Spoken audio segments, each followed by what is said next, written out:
Hey guys, Duke here for the Intimacy Liberation Army, and I am here today to answer your questions. We've teamed up with the Limitless Mentoring team, and it is a fantastic partnership thus far. Me and David Secure are about to release a whole bunch of awesome content. Today we're talking about how to know when to trust somebody in your dating relationship. This question came from one of my guys on one of my one-on-one coaching calls.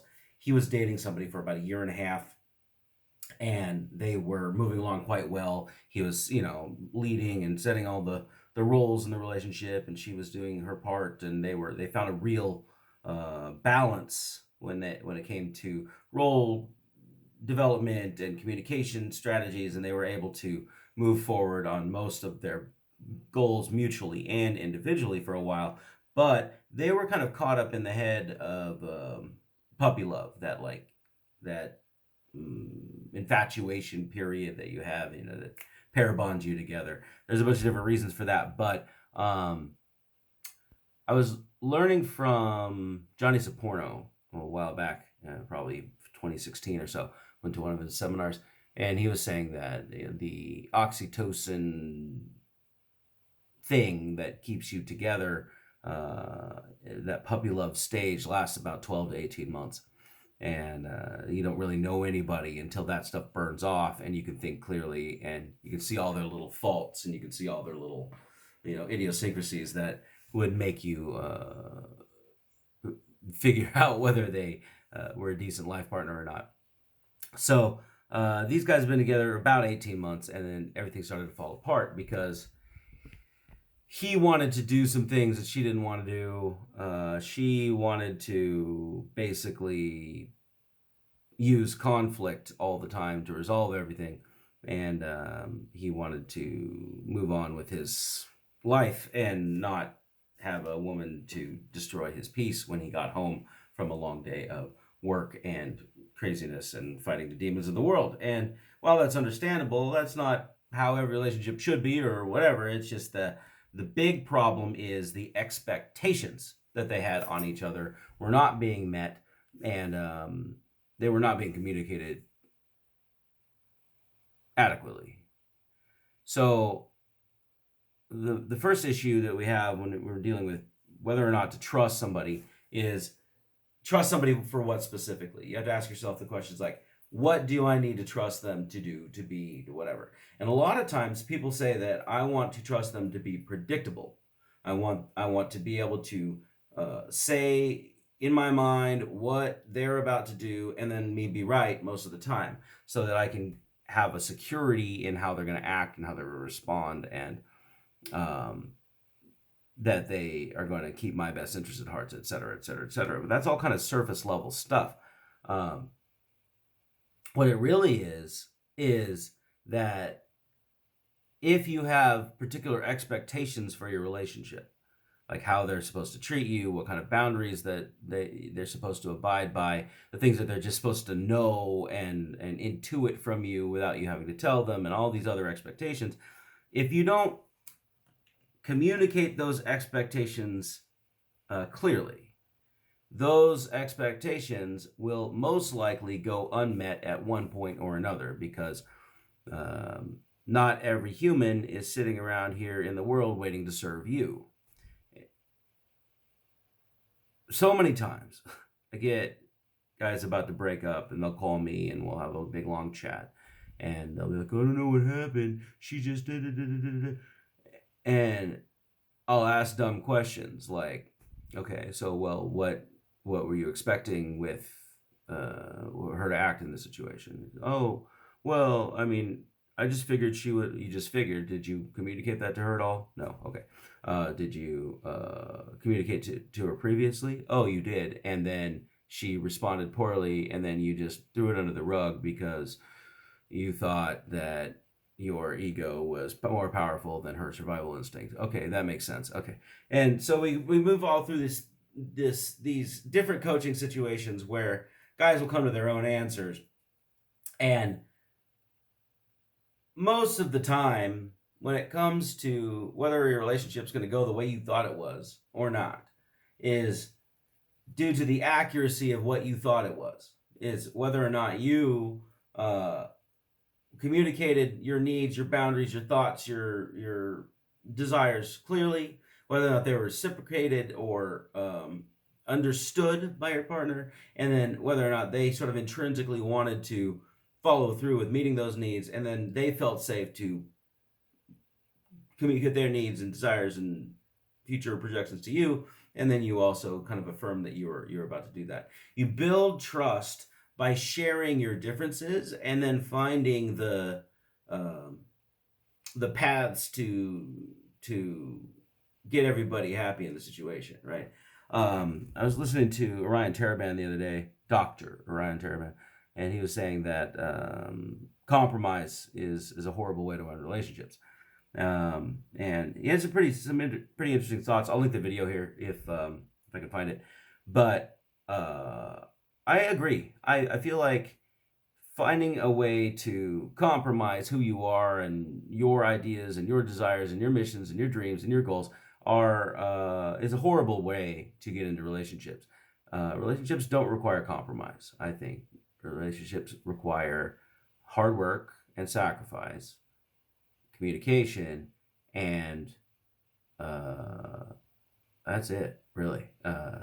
Because if the life's too short and the world is too large to be sitting around being miserable with somebody, unless the universe is trying to teach you a lesson with some sort of facing your own demons. Most of the relationships problems that I've had in the past, I've really been all about me, my expectations, my future projections, my rose-colored tint of the world, and me trying to make things happen that weren't going to happen in the first place. If you look at it in retrospect, if you look at it from a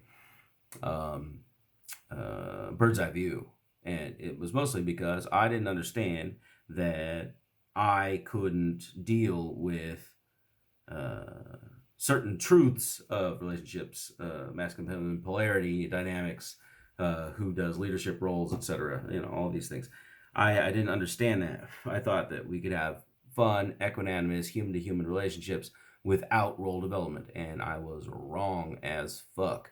So I had to kind of adjust my expectations to meet reality, learn to be a better role communicator, and then make sure I communicated my role expectations in my relationships and let them decide whether they wanted to follow through with that or not. And that made everything much easier. I was able to throw out relationships that were not going to go anywhere and stay in relationships that were planning. My current partner we've been around 15 years now.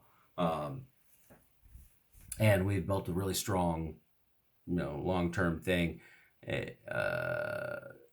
Most of the problems that we still have are misunderstandings, misexpectations, and miscommunication.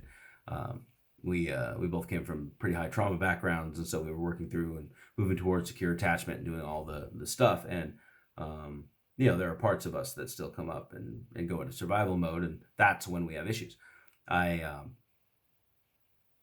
But we have frameworks and systems that we have agreed on to how to communicate back and forth to resolve those issues. We start to see those issues for what they are. It's like, look, I still love you. I still want to hang out and work on this thing called life together. So let's put some of the survival, big, scary things that pop up to the side, and then let's work on understanding each other well enough. And what I figured out too late in this relationship is that you don't have to agree on everything.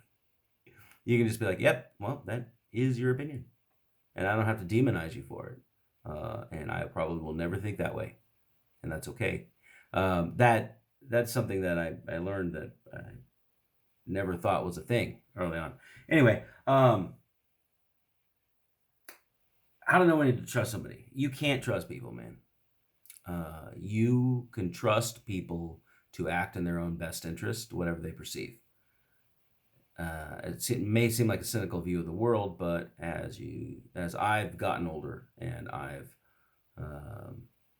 been through hundreds of relationships, I began to understand that most of the time when I was disappointed by somebody in a relationship, is because my expectations of them did not match the reality.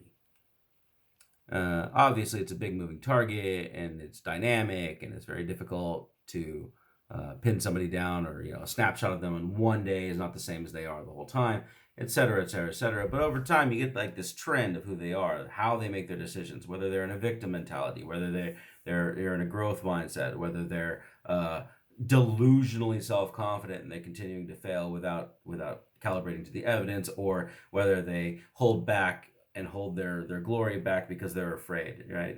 You start to understand the larger themes of how they run their life, how they view the world, how they view threats, and how they view whether they chase pleasure or whether they chase legacy or any of those things. Like you start to see that as you watch them over time. And really the only thing between you and understanding that person completely is you got to focus on them. You got to not, okay, how are they meeting my needs, and how is our future going to be working together? But you got to see how they make decisions in their life, and they make them with you, they make them with the people, their friends, they make them with their family, they make them at work, etc. They make a bunch of decisions, and what drives those decisions? If you can start to see the theme of what they're moving, and you can start to see when they're trying to manipulate other people and how they change up, and you're very observant on how, so one of my guys, he laughed at me because I keep basically dossiers on everybody, because I'm as a coach, I write them all down in my little notebook, and I make sure that I understand what drives them, what motivates them, and where they've fallen in the past, et cetera, et cetera, et cetera. So I'll bring things up from 3 months ago in a coaching session that because I'm very deep into my clients' heads, and I'm trying to be like, okay, well, this is what drove you to do this. Is that a similar motivation or not? And then they'll be like, oh, what? I didn't even think about that. Oh, yeah. And so one of the guys was laughing. He's like, you're like a CIA spy. You keep dossiers on everybody. And I'm like, not really. I mean, it's just that I'm trying to be a good coach and make sure that I understand what's going on, and not just inject my own thoughts of how the world should work into how you should run your life, because that's not what coaching is. Coaching is not to tell you what to do. Coaching is helping you ignore some of the distractions so you can find your own path. And so, but I keep that kind of stuff on everybody because I'm constantly outwardly focused and trying to figure out who they are, what motivates them, what they're actually trying to get, what their underlying goals are. Like most of the time, I spent the first 7 years in my dating coach journey just running around trying to date somebody that would accept me, and I was just looking for acceptance and validation, and I could frame it in all sorts of beautiful things, but in reality, I just wanted somebody to tell me I was cool, tell me I was okay, tell me I made them happy. And I chased that for years until I figured out that I couldn't make anybody happy. And once I was happy, they would just be happy to be around me. But that's a different video. But knowing, you can judge it, you can not judge it, whatever. But knowing why you are motivated to do things, whether or not you like it or not, is a very powerful tool to use. And so when you look at somebody else and figure out why they're motivated, like my partner is actually motivated by chaos. She loves to create situations that she can crawl her way out of because she gets a lot of significance from dealing with from making those issues better, like from fixing problems.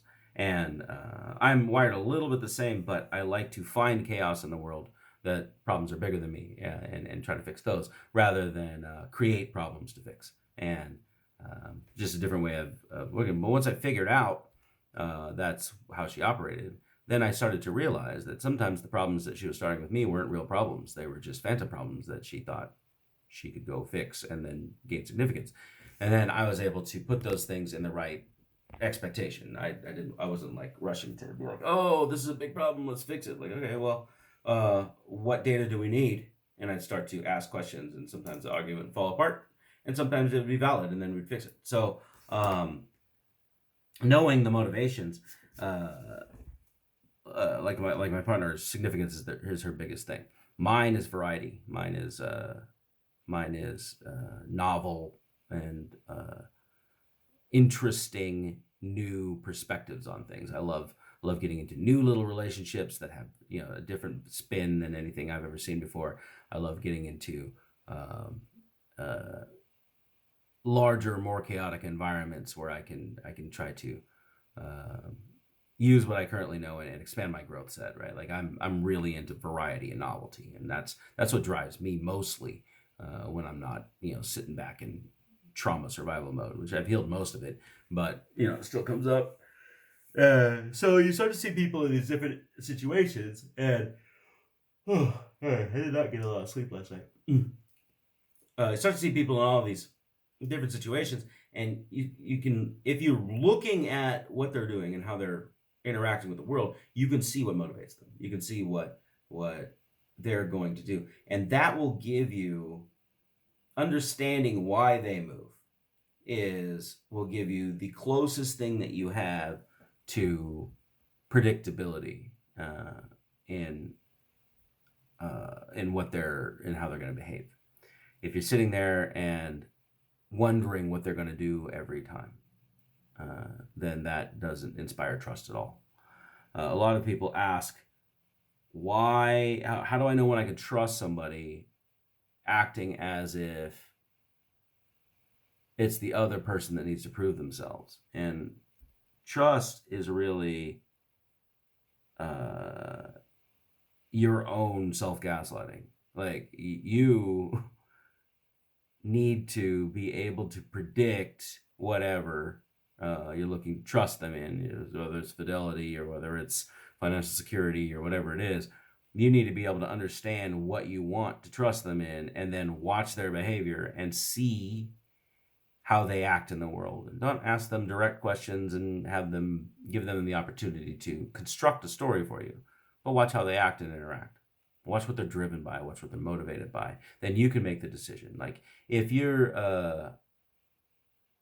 walk into at this local bar, Tipsy Goat, and they used to have these benches, and some of the benches were like stable, and some of them were very not stable. And it's like a catapult effect. You'd sit on one side of the bench, and if there's nobody sitting on the other side, it would throw you off the bench. Anyway,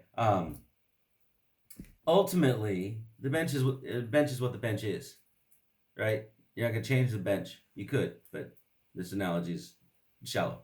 You're not gonna change it. You're either gonna sit on its edge, or you're going to sit closer to the middle where you're not gonna get catapulted off, if that's happened to you before. So it's your responsibility to check the integrity of the bench and test it just to see how it acts, how it is going to respond to you sitting on it. That's your responsibility. It's not the bench's responsibility not to throw you off if you sit on the wrong point of balance. Should all benches have no way to catapult people off if they sit on the wrong edge? Yeah, probably, but that's not how the world works. Some benches are fucked up, some benches are broken, some benches will stab you with a rusty nail in the bottom. It's up to you to evaluate it before you sit down on it, and to know enough about yourself and your weight distribution, etc., to not trigger any adverse effects of the bench. It is not the bench's need to change due to your expectations. If you don't want to sit on that bench because it doesn't inspire trust, then somebody's calling. If you don't want to sit on that bench because it doesn't inspire trust, then you go sit on another bench. It's not the bench's responsibility to change because you couldn't evaluate it to do what it wanted. Okay, so that analogy is a little rough, but I think you get the point. Trust. How to know when to trust somebody is really knowing your own goals, knowing your what you want to have happen in the relationship, and then being perceptive on how those people are going to be able to meet your goals. which takes a little bit of experience. Like, you got to get out there, have relationships. Don't put too much stress and structure on them. Just observe and allow yourself to be observed. And the thing that obfuscates most of it is when you're trying to put on some sort of a show, and they're trying to put on some sort of a show, and then you have to sort of weave your way through all of the bullshit just to get to the truth. And I find that the way they say, don't listen to what they say, watch how they behave, watch how they act. And you can tell by most people's decisions and their behaviors on what drives them. And then using that data, you can figure out whether or not you can predict and test on whatever you want done in the relationship is going to get done at your request or at your expectation. Anyway, that's my thoughts for today. I'm Duke from the Intimacy Liberation Army. We've teamed up with David at the Limitless Mentoring team. So we'll be releasing a lot of content, answering questions, and giving thoughts and feeding our little AI agents and all that stuff. So please look on this channel for more of this stuff. If you have any questions, because we're answering a bunch of questions from a coaching perspective, please stick them in the comments down below or DM me on Instagram, and I will see you guys on the next one. Until then, stay awesome.